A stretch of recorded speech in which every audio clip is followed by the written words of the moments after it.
ఓం శ్రీ సాయిరామ్. సర్వదేవతాతీత స్వరూపులు భగవాన్ శ్రీ సత్యసాయిబాబా వారి దివ్య పాద పద్మములకు శతకోటి వందనములతో అందరికీ సాయిరామ్. కింద అధ్యాయములో నీవు ఏ రూపములో ఏ నామములో కొలిచినా అవన్నీ నాకు చేరతాయి అని చెప్పారు. ఈ అధ్యాయంలో నీవు ఏ నామరూపాలను కొలిచినా ఫలప్రదాతను నేనే అని చెప్తున్నారు. యో యో యాం యాం తనుం భక్తః శ్రద్ధయార్చితుమిచ్చతి తస్య తస్యాచలాం శ్రద్ధాం తామేవ విదధామ్యహం సతయా శ్రద్ధయా యుక్తః తస్యారాధనమేహతే లభతే చ తతః కామాన్ మయ్యయ్యవ విహితాన్ హితాన్. ఏ భక్తుడు ఏ దేవతా రూపమును పూజింపతలుచుకున్నాడో దానికి తగిన శ్రద్ధను స్థిరముగా కలుగజేసేవాడు నేనే.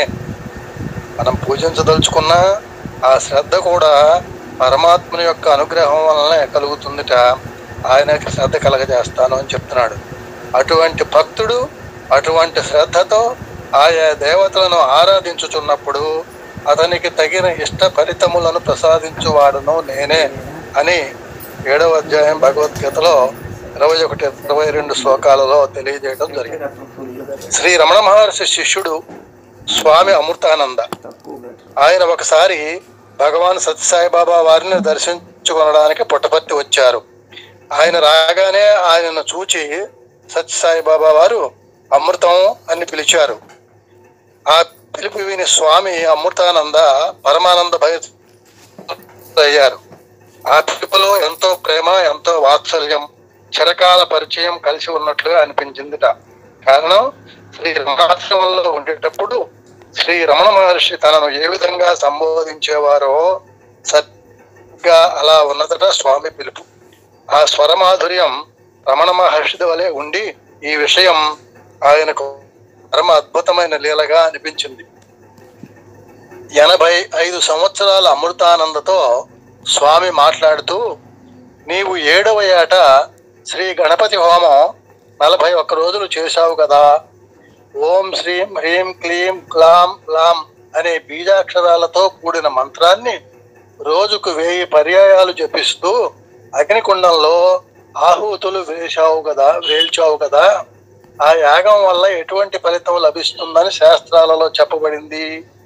శాస్త్రోక్తంగా ఆ హోమం పరిసమాప్తి చేసిన వారికి శ్రీ గణపతి ఆ హోమకుండంలో నుంచి సువర్ణ ఛాయ గల దేహంతోనూ గజముఖంతోనూ వెలువడి తన తొండంతో కడపటి ఆహుతిని అందుకొని తన దివ్య దర్శనం చేత శాశ్వతానందాన్ని ప్రసాదిస్తాడని శాస్త్రాలలో ఉన్నది కదా.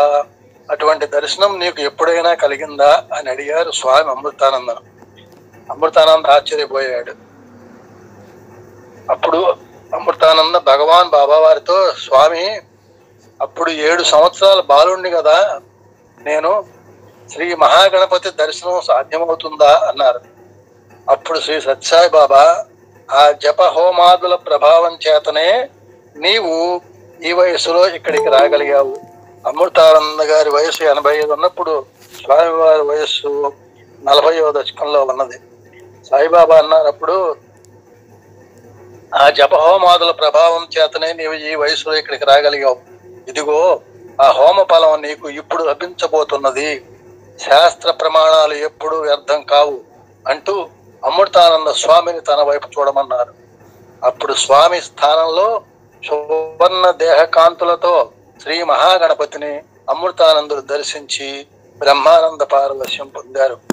7వ సంవత్సరం వయసులో చేసినటువంటి గణపతి హోమం ఫలితాన్ని ఈయనకి 85వ సంవత్సరం ఆ దర్శనాన్ని కలిగింపజేశారు.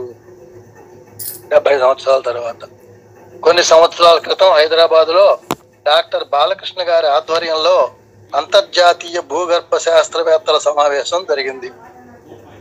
ఆ సమావేశంలో పాల్గొనడానికి ఒక ప్రసిద్ధమైన జపాన్ శాస్త్రవేత్త కూడా హైదరాబాద్ వచ్చారు. ఆ సందర్భంగా ఆయన బాలకృష్ణ గారింటికి వచ్చినప్పుడు వారింట్లో భగవాన్ బాబా వర్ణ చిత్రాన్ని చూచి ఆకర్షితులయ్యారు ఆ జపాన్ శాస్త్రవేత్త. మాటల సందర్భంలో డాక్టర్ బాలకృష్ణ గారు భగవాన్ బాబా గురించి సంక్షిప్తంగా చెప్పి వారు సాక్షాత్ భగవత్ స్వరూపులని, వారిని తాము నిత్యము కొలుస్తుంటామని చెప్పారు బాలకృష్ణ గారు ఆయన స్నేహితులు. సరిగ్గా అదే సమయంలో స్వామి హైదరాబాద్ లోనే ఉండటం వల్ల ఆ జపాన్ శాస్త్రజ్ఞునితో బాలకృష్ణ గారు కలిసి స్వామి దర్శనానికి వెళ్ళారు. ఆ శాస్త్రజ్ఞుడు స్వామి సమక్షంలో తాను ఒక మహాపురుషుని సన్నిధిలో ఉన్నట్లు అనుభూతిని పొందాడు.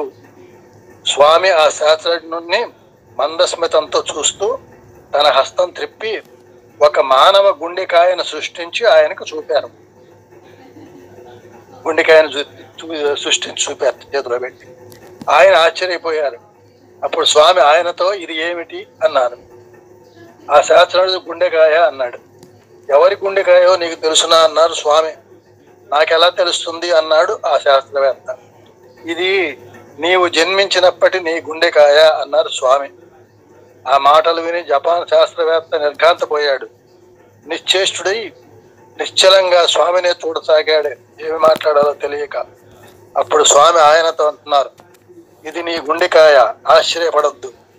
నీవు జన్మించిన వెంటనే నీ గుండె స్పందనం ఆగిపోయింది. నీవు మృతప్రాయుడు అయ్యావు. నీ శరీరం నీలవర్ణంగా మారిపోయింది. నీ తండ్రి వేదాంతి దైవభక్తుడు. ఆయన నీ శరీరాన్ని నా పాదాల దగ్గర ఉంచి భగవాన్ తథాగత సంతానం కోసం ప్రార్థిస్తే ఈ సంతానమున నాకు ప్రసాదించింది. ఈ మృత శరీరం నేనేం చేసుకుంటాను అని ప్రార్థించాడు తథాగతుని విగ్రహం దగ్గర. అప్పుడు నేను నీ గుండెకాయను సరిచేశాను. నీవు పునర్జీవితుడు అయ్యావు అన్నాడు. నిజానికి ఆ శాస్త్రవేత్త వయస్సు భగవాన్ బాబా వయస్సు కంటే ఎక్కువ. తన తండ్రి తన మృత శరీరానికి ప్రాణం పోయమని ప్రార్థించింది బుద్ధ భగవాను. మేధావి అయిన ఆ బౌద్ధ శాస్త్రవేత్త వెంటనే అలనాటి బుద్ధ భగవానుడే ఈ సత్యసాయి రూపంలో తనకు సాక్షాత్కరిస్తున్నాడు అని గ్రహించాడు ఆ శాస్త్రవేత్త. తన గుండె గురించిన రహస్యం తనకు తన తల్లిదండ్రులకు తప్ప వేరెవరికీ తెలియదని ఈ పరమ రహస్యాన్ని స్వామి చెప్పడంతో శ్రీ సత్యసాయి సాక్షాత్తు భగవంతుడే అని నమ్ముతున్నానని అన్నాడు ఆ జపాన్ శాస్త్రజ్ఞుడు. ఒకసారి ఒక తల్లి పుట్టపర్తి వచ్చి భగవాన్ బాబాతో తన కుమారుడు పుట్టపర్తికి రమ్మంటే రాకుండా తిరుపతికి వెళ్ళాడు అని చెప్పింది. అప్పుడు శ్రీ సత్యసాయి భగవానుడు మధురంగా నవ్వి, పోనిమ్ము, తిరుపతి వెంకటేశ్వరుడు ఎవరు? నా కన్నను ఆయన వేరు కాడే, ఆయనే నేను, నేనే ఆయన అన్నారు ఆమెతో. ఒకసారి ఒక భక్తునితో అతని పురోహితుడు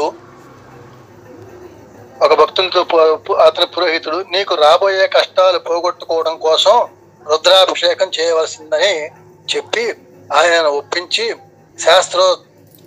శాస్త్రోక్త పద్ధతిని రుద్రాభిషేకం చేయించాడు ఆ పురోహితుడు. ఒక నెల తర్వాత ఆ భక్తుడు ప్రశాంతి నిలయం వచ్చి శ్రీ సత్యసాయిని దర్శించాడు. స్వామి అతనిని కోరికల గదిలో పిలిచి నీవు చేసిన పూజ నాకు అందింది అన్నారు. ఆ భక్తునికి ఏమీ తోచక నేనెప్పుడు బాబాకు పూజ చేశానా అనుకుంటూ జవాబు చెప్పలేకుండా ఉన్నాడు. అప్పుడు స్వామి నీ పురోహితుని ద్వారా చేయించిన పూజ అని గుర్తు చేసి ఒక శివలింగం సృష్టించి పూజ చేసుకోమని ఆ శివలింగాన్ని అతనికి ప్రసాదించారు. 80 సంవత్సరాల వయస్సు గల స్వామి శరణానంద అహ్మదాబాద్ లో ఒక ఆశ్రమం నిర్మించుకొని అక్కడ నివసిస్తున్నారు. ఆయన ఒక 10 సంవత్సరాల పాటు షిరిడీలో సాయినాథునితో కలిసి జీవించిన ధన్యాత్ముడు శరణానంద. డాక్టర్ గాడియా కుటుంబంతో పరిచయం ఏర్పడటం వల్ల ఆయన సత్యసాయిబాబా వారిని గురించి విన్నారు. షిరిడీ సాయిబాబాయే సత్యసాయిబాబాగా అవతరించారని తెలుసుకొని ఆశ్చర్యపడ్డాడు. ఒకసారి భగవాన్ సత్యసాయిబాబా వారు బొంబాయి వస్తున్నప్పుడు డాక్టర్ గాడియా వెంటనే స్వామి శరణానందకు ఆ విషయం తెలియజేసే బొంబాయిలోని మలబార్ హిల్ ఏరియాలో మినిస్టర్ పీకే సావంత్ నివాసానికి రమ్మని కబురు పంపారు. పీకే సావంత్ షిరిడీ సాయి సంస్థానానికి ట్రస్టీ కావడం వల్ల ఆయనకు స్వామి శరణానంద పరిచయమే. అందువల్ల ఆయన రాగానే ఆయనను సావంత్ మహాశయులు మేడ మీద ఉన్న శ్రీ సత్యసాయి బాబా వారి దగ్గరకు తీసుకుని వెళ్ళారు. శరణానందతో చాలాసేపు సంభాషించిన అనంతరం బాబా ఆయనతో, అవును నేనే షిరిడీ బాబా, ఈ విషయంలో ఎటువంటి సందేహం పెట్టుకోవద్దు, ఇది చూడు నేను ఎవరినో అన్నారు. ఆ క్షణమే స్వామి శరణానందకు సత్య సాయిబాబా వారు షిరిడి సాయిబాబాగా దివ్య దర్శనం అనుగ్రహించారు. అప్పుడు బాబా ఆయనతో యజ్ఞయాగాదులు, తర్కము, వాదోపవాదములు, శాస్త్ర పాండిత్యము మొదలగు ఏ ఇతర స్వాధన ద్వారా సాధ్యము కాని సాక్షాత్కారమును ఒక్క ప్రేమ ద్వారా పొందవచ్చును అని పలికారు స్వామి. స్వామి శరణానంద మేడ దిగి వచ్చిన తర్వాత పరిపూర్ణమైన సంతృప్తితో, ఆనంద పారవస్యంతో ఈ అనుభవాన్ని వివరించి చెప్పినప్పుడు గుజరాత్లోని సాయి సుమన్ మాసపత్రిక సంపాదకులు శంకర్లాల్ చోక్సీ అక్కడే ఉన్నారు. ఆయన ఈ వృత్తాంతమంతా తమ సంచికలో ప్రచురించారు. అది చదివిన వేలాది మంది భక్తులు షిరిడీ బాబాయే సత్య సాయి బాబాగా అవతరించాలని గ్రహింపగలిగారు. సాయిరాం.